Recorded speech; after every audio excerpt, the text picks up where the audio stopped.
everybody, this is Rene with Neptune Cigars. We're here at the PCA 2024 in Las Vegas. I am sitting with the incomparable Steve Saka. Comparable. I gotta admit, I haven't heard that word this weekend. Really? Yeah, good for you, man. At least come up with some different bullshit. Yeah, inimitable, that's another one, yeah. Oh, I should ask, am I allowed to be salty? As salty as you want. Okay, I just want to make sure, because no, it's preferred. I can control it. No. Get rid of that filter. So, Steve, I've caught you on day 3. Yep. We're winding down to the end. How do you feel? How's the show been? The show has been, as we were talking before, I mean, for us it's been good business-wise, but I mean, I don't know, maybe it's just because we know this is the last year in Vegas, a little swan songy maybe. Maybe it's the change of the venue, being at the convention center instead of being connected over Venetian. It's had a little bit of a different vibe to it, right? I don't want to say it's sour, because that's not a fair, but it does seem a little less energetic. Right. You know, it's kind of just the way I feel about it. But that may be just me projecting my own exhaustion onto what's actually happening around me. Maybe everybody else is having an absolutely great, wonderful time, and I'm just sitting here being grumpy. You know, you still have your drinking voice. my booze and smoking my cigar. I don't know. But I'm sure you've done 24 interviews already. You still have a voice. That's good. Yeah. You know. All right, cool. So let's just jump right into it. Obviously, the trade show is great because anything new comes out now. You get to talk about it, you get to brag about it. I know in your case, you're very passionate about everything you do. So what can you tell us about what you got coming out in 2024? So this year's a bit of a nibble year. In other words, just like little bites here and there, because we did so many major releases last year. I mean, look, Red Meat Lovers just started shipping out to the customers in November. Yeah. Polpetta we just delivered in January. So we had Krakatoa last year. We just had so much. We had Papa Saka, right? Yep. I mean, I still haven't caught up with Papa Saka production. So I really kind of needed a year where I could just kind of get a little bit more even keel to try to catch up on the things that we were already committed to and we owe retailers. So what we ended up doing is I ended up like fixing some of the sins of my past. When we launched Sin Compromiso in 2018, I think, I'm like the only idiot that would launch a cigar line without a Robusto in it, okay? And the reason why that happened was because I wasn't happy with the Robusto. So I decided, okay, I'm not gonna try to sell the Robusto, I'm not gonna show it, I'm not happy with the blend, it wasn't quite right. And then next year I'll fix it, and then that way I'll add it in 2019, but I didn't in 2019 or 20 or 21 or 22 or 23, so I guess 5-6 years later I'm like, I really should add a Robusto, right? Yeah. Not too smart to have like a line of cigars that doesn't have a Robusto in it. Happens to be one of my favorite particulars. Yeah, I fixed that. I fixed the Robusto blend, so it's in the box now, ready for prime time. We took the holiday StillWell blend that we released in 2022. It was wildly popular. It sold out. We did a Christmas in July release of it. It's sold out. I still get a lot of requests, so look, my job is to put cigars in boxes that people want to smoke, so we're just adding the holiday 2022 aromatic blend as permanently part of the core, number 22. It's the same exact cigar, it's the aromatic, unsweet, different aromatic blend than number 1, but that way consumers that really like it, you now don't have to buy it once a year, or well, that one we haven't done since, but you can now get it 24/7 whenever you want to smoke it. What else did we do? Can I interrupt right now? So you were mentioning always available, the Wagashi. Yeah. So we did take some customer questions this year. One of them was, is the Wagashi ever going to be permanently available? So the deal with Wagashi was always intended to be this PCA release. I started producing Wagashi in Q4 of 22. The reason why there was the pre-release, you really want me to go in the weeds? Like, you don't give a rat's ass. I want a 30-minute video. Okay, so here's the deal. The brand Red Meat Lovers, that was done as a small exclusive for one vendor, right? Yep. And he, for 5 years, beat the drum and built the brand. The cigar is good, but I don't kid myself to think that it became what it became without him beating that drum. And every November, he would literally sell thousands upon thousands of them. And when red meat lovers went nationwide so that everybody could buy it, he kind of got screwed in the deal, right? Because he had spent 5 years, helping to build the brand up. So he used to get to sell that in November. Yeah. So I said, listen, I have enough Wagashi made that are ready and aged out. I can give you some in November so you can do a little small release of Wagashi to your customers to kind of take the sting out of losing red meat lovers. But Wagashi has always been intended to be a long-term thing.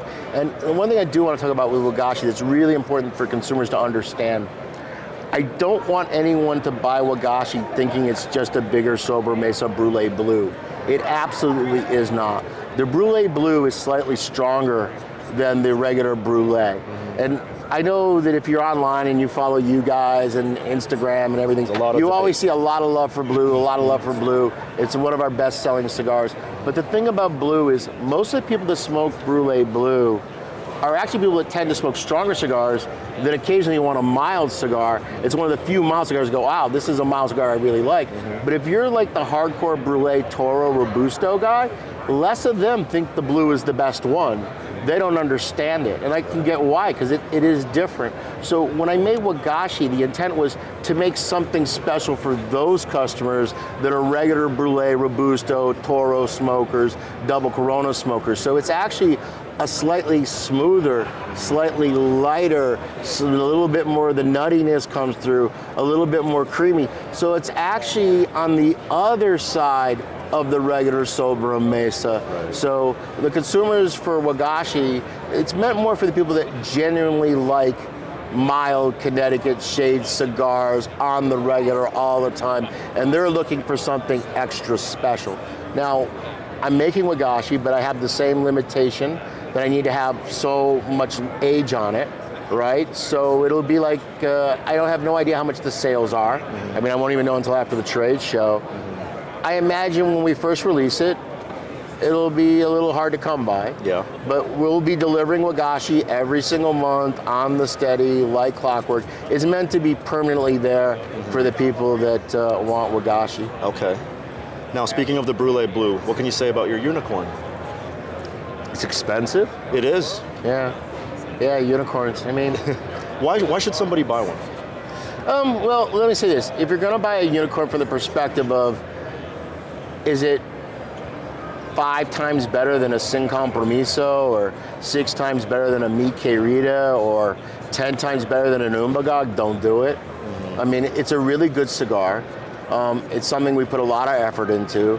We cream a lot of tobacco to make unicorns. It's a special shape. The pairs that make it can only make about 100 of them a day. But unicorns are they're meant to be there not so much as a cigar, but they're meant there to be as a, look, we all have moments in life that we want to celebrate. Birth of a grandchild, want to share one with your dad on his 75th birthday. Bought your first house. Yeah, you bought your first house, you got a big promotion, and you want to mark it with something special, right? So here's a cigar that a tremendous amount of extra effort went into to make. It genuinely is quite limited. I mean, we could sell way more than we make, but we can't make more than what we make. So it's something that's there for a moment of celebration, a moment of solace, a fallen friend. So unicorns are really intended more for that than they're intended to be value as an individual cigar. You're much better to take your cigar dollar and buy a lot of other products, in my opinion. But when you smoke a unicorn, it's a special moment, you know? So I try to have a special cigar for that special moment that's worthy. Absolutely. So that's what a unicorn is about. But yeah, I mean, I don't know if that's a good sales pitch, but that's how I notice people smoke them. Yeah, you get these crazy flex guys that smoke one on a Tuesday because they just want to be after a baller, right? But I find that most of the unicorns, if you look online when people post pictures of them, you'll almost always say, it was my 50th birthday.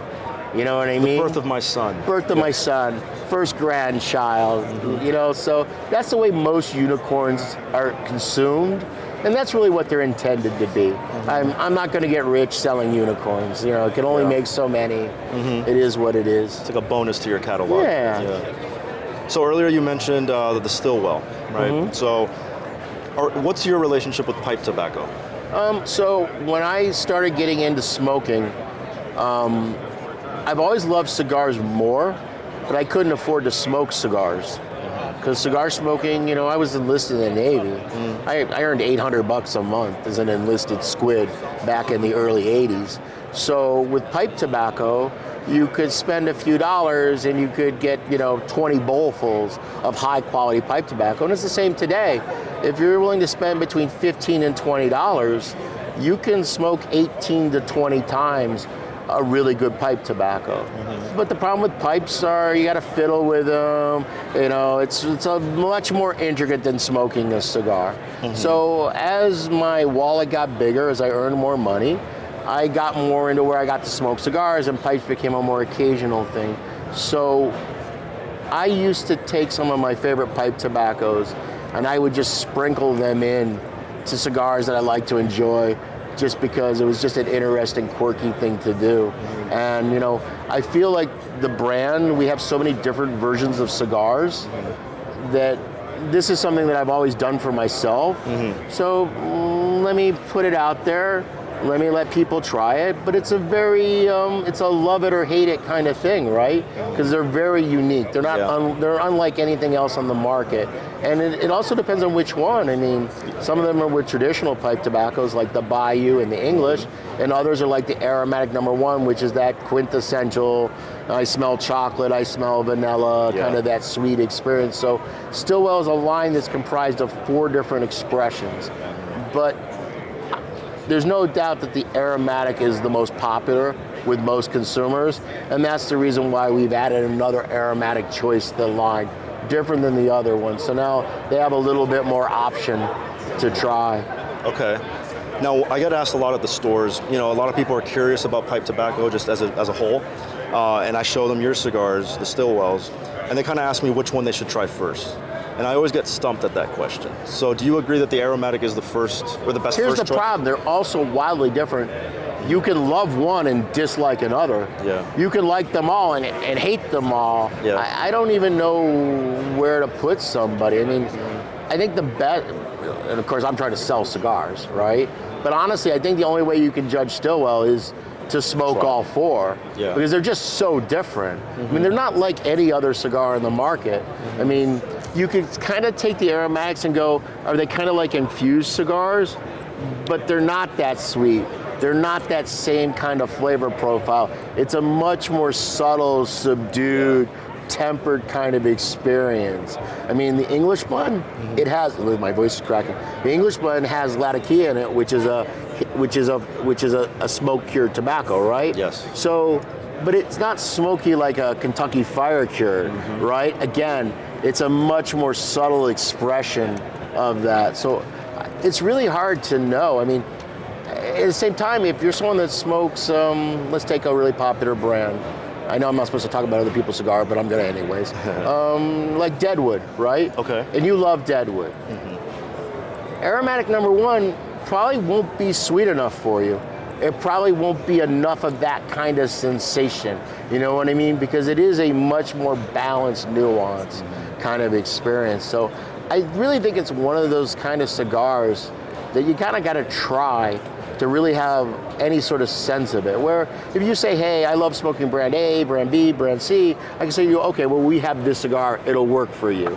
But I don't have anything to judge StillWell on. You know what I mean? Because there's nothing else in the market like it, and there's nothing else in our portfolio like it. It's just this weird thing off on the island of misfit toys, you know? So back to the customer questions. We got another one. You're probably gonna hate this one. Oh, I love it already. The fucking Saka Squatch. Yeah. People want to buy it. People want to just like buy it when they want it, you know, today. Yeah, so what? Sometimes there's promotional events. You know what? and stuff. I wanted to bed Deborah Jo Fondant when I was 13. I didn't get that either. I mean, come on. I mean, listen, I'm in the cigar business. I'm not in the selling little smoking monkey statue business, okay?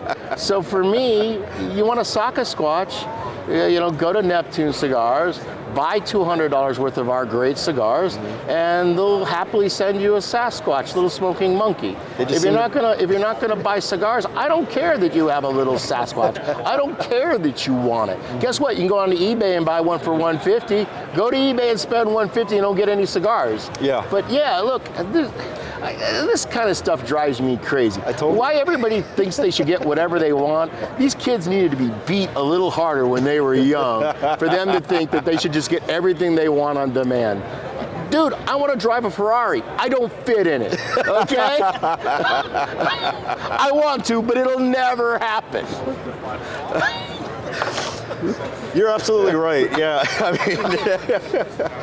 mean, grown that men. pisses people off. Guess what?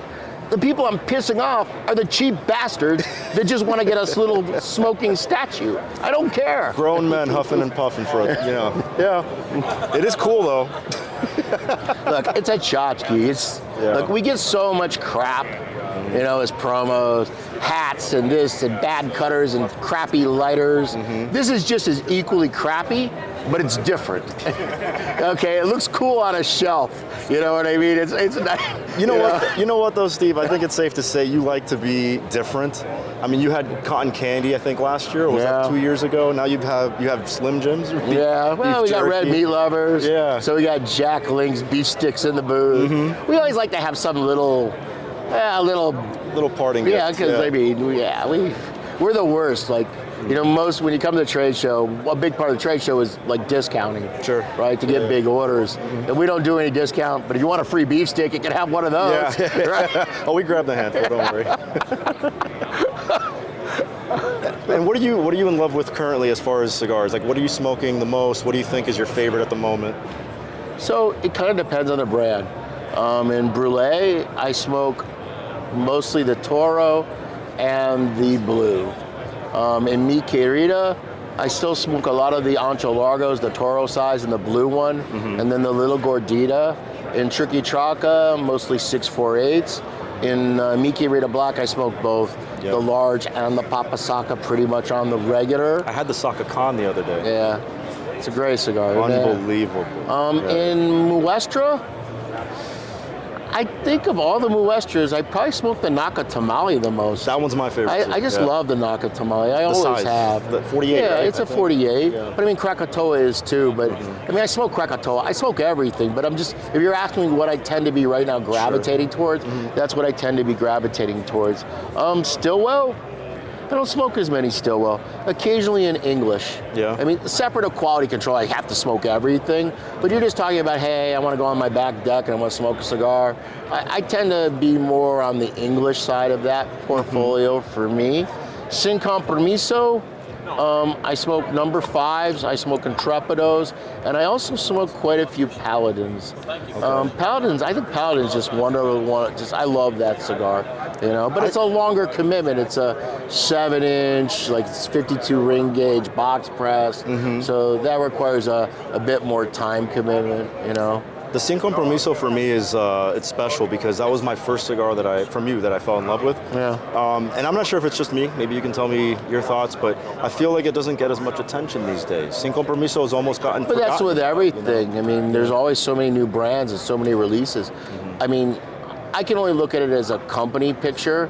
We sell more Sin Compromisos today than we sold when we launched it. Okay. The brand is growing. But look, everything that gets talked about is always the newest, the freshest. I mean, and part of that's just because that's what your audience is interested in. That what makes them click in to look at the video. That's what all the media guys want to write about. Yeah. And we have an interesting cigar today. We have we added a size to OMOG called Bronzeback. Okay. The Bronzeback is an interesting cigar. The blend is the same, but I don't know. Are you really familiar with broadleaf? Yeah. Okay. For the most part. So broadleaf is a stalk cut plant, right? So you don't prime it. Right. But we have a system where we classify the tobaccos on the stalk as we're pulling them off.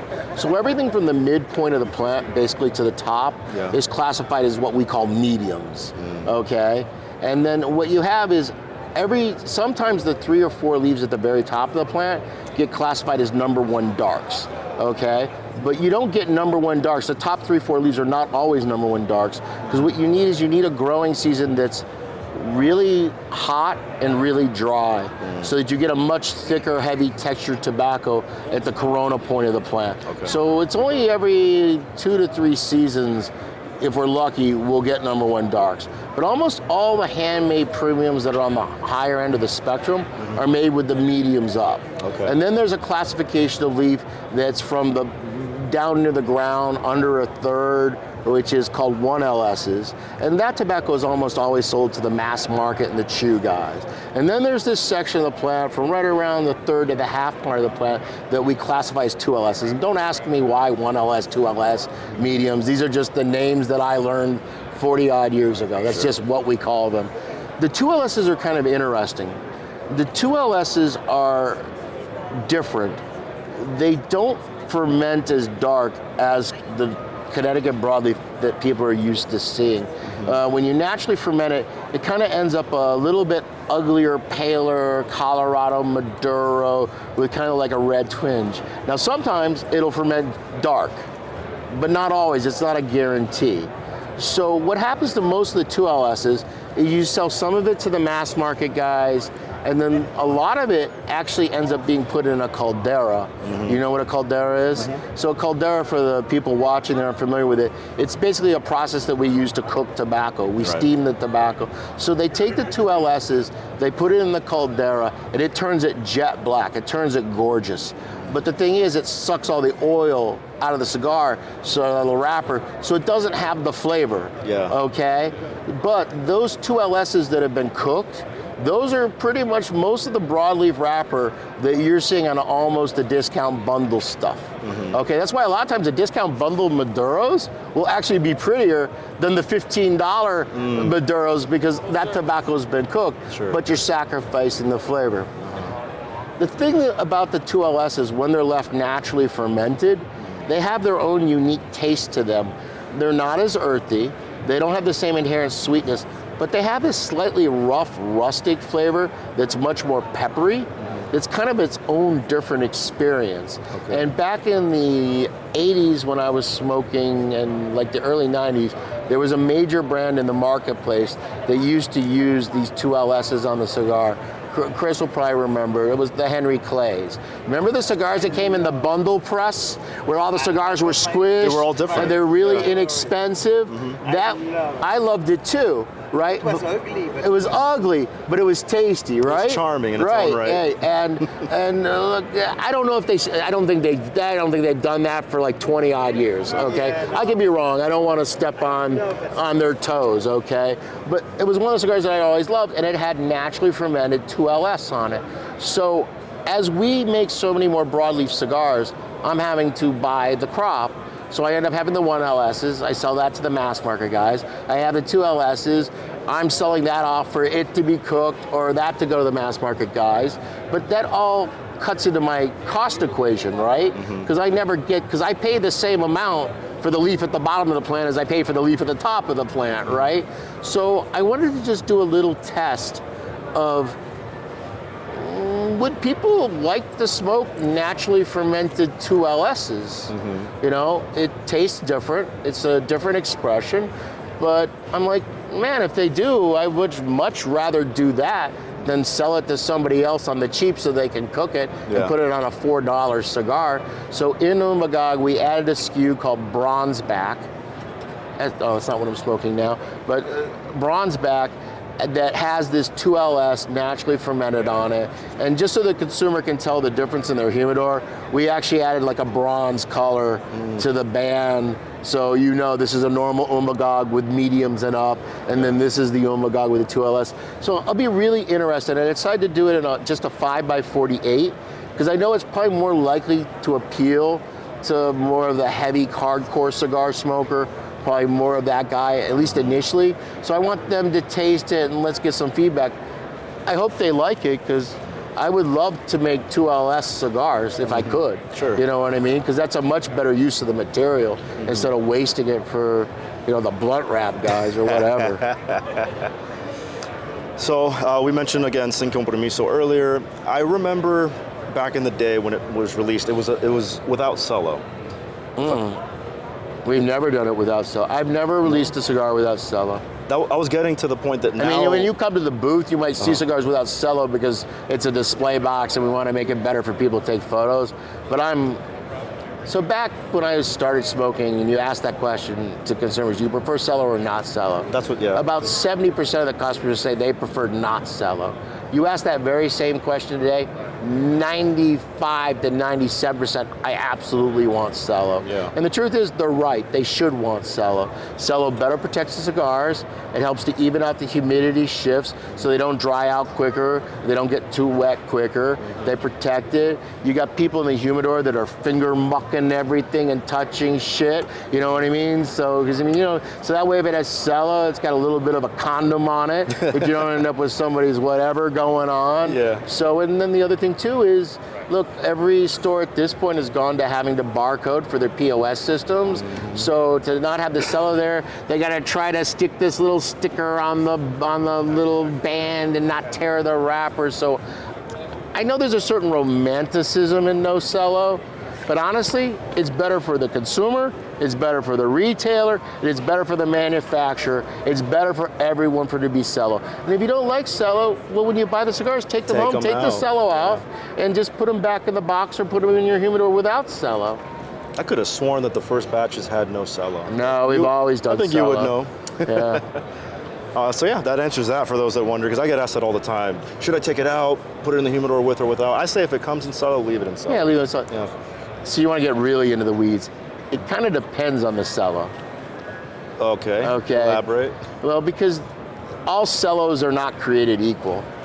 There are some cellos that have a lot more plastic in them, and other ones that are much more cellulose material. Yep. So you as a consumer, if you go in, I'm gonna get people doing this in cigar stores, do it in your own humidor, but take out a whole bunch of cigars and just feel the cello between your forefinger and your thumb. The ones that feel a little more rubbery, they're more of a vapor barrier, where the ones that feel a little more papery, a little thinner, those tend to do better at passing the humidity in and out. More porous. So but you'll typically find the higher end cigars use the better grades of cello, and you'll typically find the cheaper, inexpensive products, they're the ones that are using the more poly-based cello. So, yeah, just made things really complex. Yeah. Right on. No, that's what people want to know, though. You're a great guy to ask. Okay, well, I think we might wrap it up now, unless there's anything else you want to add. You don't want to talk about the Lancero collection? Yes, I do. You're like the only person on the planet who don't want to talk about the dopey Lancero collection. Well, then talk to us about that, please. Yeah. Why don't you grab the box, because it's easier with the visual. With the green, right? Yeah. Right here. Look at that. Yeah, I don't. Anybody that follows me knows my disdain for Lanceros. So then why? Well, because it's fun, it's quirky. So when I was making the Now Leave Me Hell Alone, I made 63 different blends of Lanceros. And it wasn't 63 tweaks of one blend. I kind of had simultaneously like 6 different streams going with different wrappers and, you know, varying fillers. And in the end, I had to pick one to be the Now Leave Me Hell Alone. And I picked one. But along the way between the 63, not all of them well, first up, they're Lancero, so they suck. But they didn't all like suck. So I kind of went back to my blending notes. Because look, the Lancero geeks never stop. They're like, when's the next Lancero? When are you gonna make this a Lancero? When are you gonna make that a Lancero? And they're always like, oh, when are you gonna make a Mikke Rita Lancero? When are you gonna make a Sober Mist Lancero? You can't make these blends that have 5 and 7 tobaccos, that have all of these nuances, where I can do all this intricate positioning in the bunch into a Lancero. So if I make a Sober Mesa Brulee Lancero, it's a Sober Mesa Brulee Lancero in name only, right? You can't encapsulate those blends in a Lancero size. So I made all these different blends. I kind of went back to my notes, and I picked out the 14 that I had some sort of positive feeling about. I just said, okay, let's put these back together, because it had been like 4 years, 5 years. Smoked through them. I picked the 8, not necessarily the 8 best, but I picked the 8 that I thought were diverse and interesting, okay, between them. that didn't absolutely were terrible. Well, maybe the 3 is really bad, but that's a separate conversation. And I basically said, okay, these Lancero junkies always want a new Lancero. They're always chasing the next Lancero. Heck, let me just put 10 different Lanceros in one box. Let's overload their palette. Yeah, let's just give them everything. So we have this collection where you have one now leave me alone, so that's the benchmark. And then I have these ones that are just numbered 2 through 9 that are part of those original blends. Okay, so there you go, you get to smoke those. And then, look, the only thing I dislike more than Lanceros is Candela, right? So what's the absolute worst selling cigar you can make? A Candela Lancero. So I'm like, okay, let's throw that in there. And that's the only thing I had to do new, because I never blended a Candela Lancero. And there you go, you now have the GFY collection of Lanceros. 10 Lanceros in one box. You're a Lancero junkie, here you go, man. Go to town. What do you think is so polarizing about Candela? Because it sucks, it tastes like shit, it tastes like grass and hay, and yeah, I look, it doesn't suit my palate. But look, I'm not the arbiter of good taste, I'm the arbiter of my taste. I don't like oysters. I don't get it, it's not on a shell, right? Deep fry it, fine. Char broil it, fine. But there are millions and millions and millions of people worldwide that absolutely love oysters. Are they wrong? No, they love oysters. So I feel that way about Candela. Candela is just so not for me in any way whatsoever. I don't understand why anyone ever smokes it. But yeah, there's some people out there that like Candela, but there's only 4 of them in the whole country, right? Yeah. So, right. It is what it is. And so, hopefully they're not watching right now. Yeah. But you can buy Candela at Neptune, can't you? You can. There you go. Limited selection on it, but it's there. Look, I think one of the things that consumers don't understand, they always ask, why don't you do this, why don't you do that? Look, we make what the market buys, right? When a consumer says to me, why are there so many cigars that are 60 ring gauge and 64 ring gauge? I'm like, the reason they exist is because there's a lot of consumers that want to buy them. Yeah. And look, we can make certain things and I can kind of jam them down the retailer's throat a little bit. Like, I get away with a lot of 6x48s. Yeah. I love 6x48s. I think some of my best cigars come in that format, but that's a really unusual format that really typically doesn't do well for most companies. And that's the reason they don't make it, because the retailer's not going to dedicate their shelf space to it, right? Because they only have so much space. So when we make these things, it's the same reason. If Lanceros were wildly popular, retailers would stock 30 different Lanceros, right? They're back though. Right, they would. I mean, I feel like Lanceros are popping up all over the place. Yeah, now. again, you're in that geek world. You're that world though, Steve. But come on, talk to Chris. He can tell you what the Lancero sales are compared to everything else. That's true. Over the last 30 odd years. I mean, yeah, Lanceros are just, look, the people that are into it are into it. Yeah. But that's also part of the problem with Lanceros. The people that are into it, they're always chasing that next Lancero. It's not like, oh, you make a Mi Querida and a Toro and they love it and they add it to their daily rotation and every time they go in the store they pick up 2 of them, or hey, they buy a box and the box gets down to the last 3, they go, oh, I gotta order another box.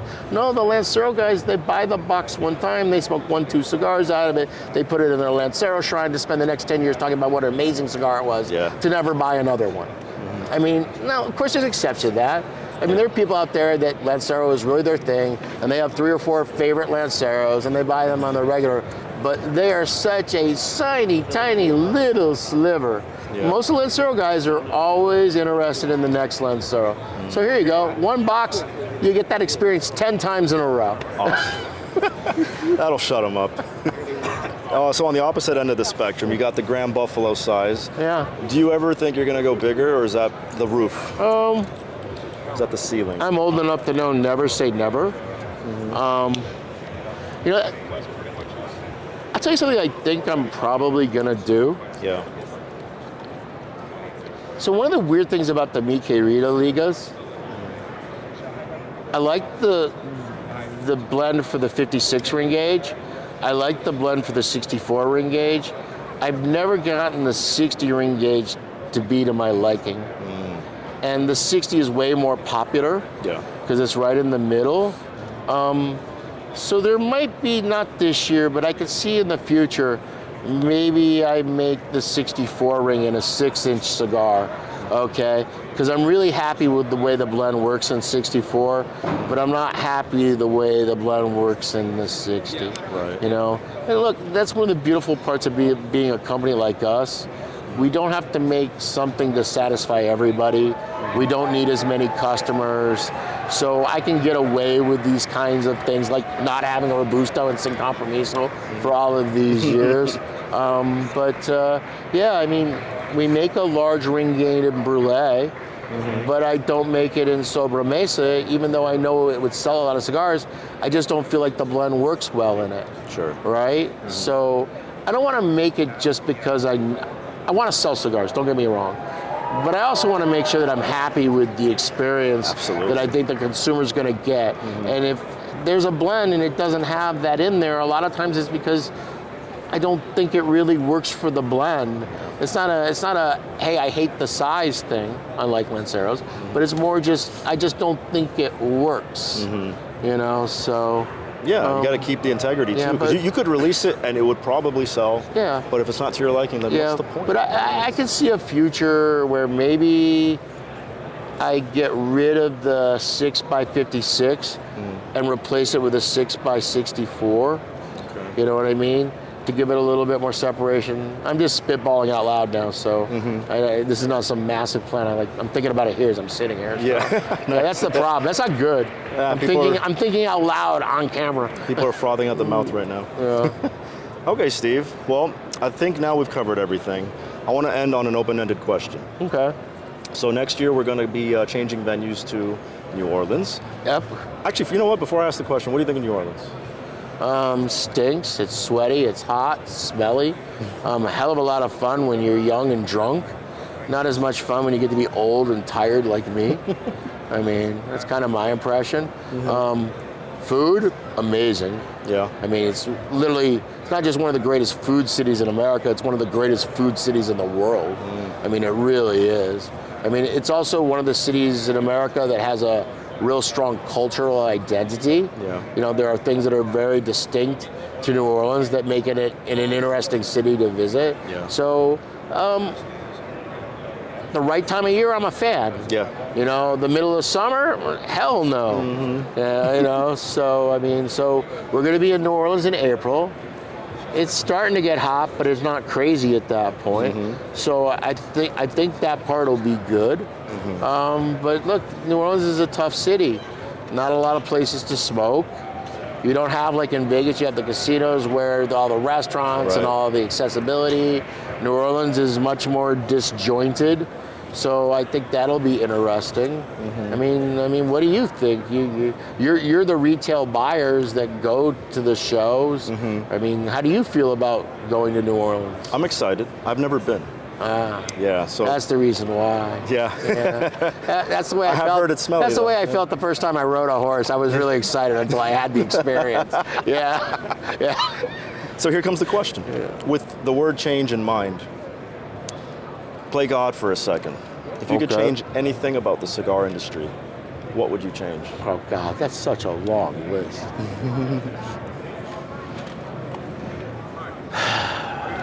And feel free to, keep it long, keep it short, whatever you want. So this is more of a business thing, but it really affects consumers. I don't like this. First off, I obviously don't like the consolidation of everything because I think it makes everything a little bit more vanilla. But that's just kind of the way things are going. One of the things that we have as an industry allowed to happen ever since the boom when I say the boom, I mean back in the 90s. We've gotten to the point where the pricing makes no sense to me anymore. Manufacturers make brands and they set this crazy price on it, then only for it to be really super discounted. Okay, so when you're buying this cigar and it's 50% off, you're not getting something that's 50% off.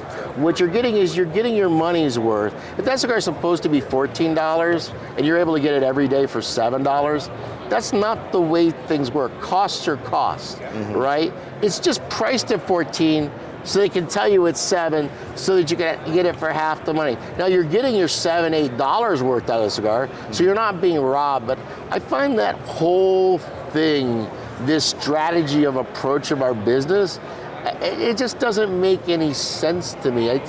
I find it a little disingenuous. So that's one of the things that, I don't know. I don't like that, but that's from my end. You know what I mean? That's kind of a thing. The other thing that I think that we've kind of gotten away from, and we haven't. So obviously whenever something's new and fresh, it gets a lot of attention. But there's a lot of really great cigars on the shelf that consumers overlook because they're not getting the focus. There's a reason why an Arturo Fuente Don Carlos has been on the shelf for 30 years. So while you're reading about my new bullshit Lancero thing and Wagashi and whatever, if you have never smoked Don Carlos, you know, Cameroon wrapper, that's a really wonderful expression of Cameroon, right? Well, it's been there for 30 years. You really need to do yourself a favor and kind of go back to some of these really great cigars, because it's not even revisiting. There's a lot of consumers that have never, ever tried it, and they're missing out on a lot of good cigars. And because of the way the hamster wheel works today, it's easier for people to make new things for them to be easily disposed. But when you look at the brands that are like really substantial and long term, it's the fact that they make a really good, consistent cigar that always delivers the experience. There's always look, prices are prices, but we all in our heads, we know what is value. And what value is when you spend your money and you're satisfied with your purchase. Whether you spend $4 on a cigar or whether you spend $24 on a cigar, do you feel at the end of it, go, you know what? That was worth $15. Or $100. Or $100. Seldom is, but the point is that you feel in the end that you got your money's worth. So I don't know, it's just, the other thing that really drives me crazy too is, as we get to be a much more corporate-owned industry, so many products today aren't made because this is a really good cigar with this interesting tobacco. A lot of these products are designed to hit a certain demographic of consumer. Oh, we want to get a guy that's at this age, that's at this price point, that has these kind of lifestyle traits, kind of outdoorsy, kind of this, kind of that. So we're going to make a brand specifically for them. And then for the people that are more urban and more hip and more avant-garde, we're going to do this for them. It's this very targeted kind of marketing of the product, rather than saying, you know what, I'm going to make the very best wine I can make, I'm going to put it in the bottle, and I'm hoping to get people to try it, that they're going to fall in love with my wine. So much of what we do as an industry is much more very focused group, you know, consumer, demographic, lifestyle driven. Look, it's effective, it works. I get it, I understand it. And I'm not saying that these brands are bad, because there's some perfectly great cigars in there that you're going to find and you're going to enjoy to smoke. But I don't know, that part as a cigar smoker just kind of turns me off. You know what I mean? Yeah. That part I don't really like. Do you feel like we're united or divided as an industry? Well, I think currently we're probably more united than we've been in a while. Sure. Because now this conversation, look, we're not done with this FDA stuff. It's under appeal now. But because of the way that decision got made, it kind of spun the flavor mass market guys over here, and it kind of spun the premium guys over there. So you don't have as much headbutting, okay, that we used to have. And I mean, look, and you see it here. We have the major big brands. Collaborating. They're now returning back to be part of the PCA. Yeah. So I think we're more united today than we're divided. But there's definitely a very different. The big companies are much different than the little companies, much more so than they used to be. Because even the big companies, when it was General Cigar, it was still the Coleman family. Consolidated Cigar, even though it wasn't family owned, it was employee owned. You know what I mean? Where so much of it now is corporate, big business, much different. So there's like two constant changing of titles. Yeah, there's just it's different. Yeah. And again, that's not to take away from one than the other, but it isn't the same.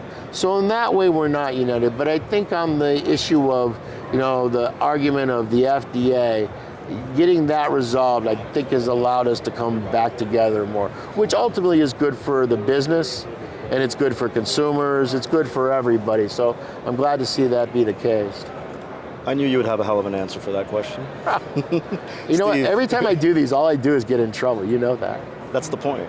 It's terrible. You're controversial. That's what people love. I don't intend to be controversial. I really don't. No? No. Well, whatever you're doing, it's working. So thank you so much for your time. Pleasure's all mine. It's a pleasure to smoke with you. Guys, if you've made it this far, you don't need to know what's coming out. 4 hours later. We have the Lancero collection. We got the Wagashi back in constant production. We got Red Meat Lovers is still fresh. Pick up a StillWell if you haven't. Steve Saka, everybody. Thank you so much for watching. We'll see you next time.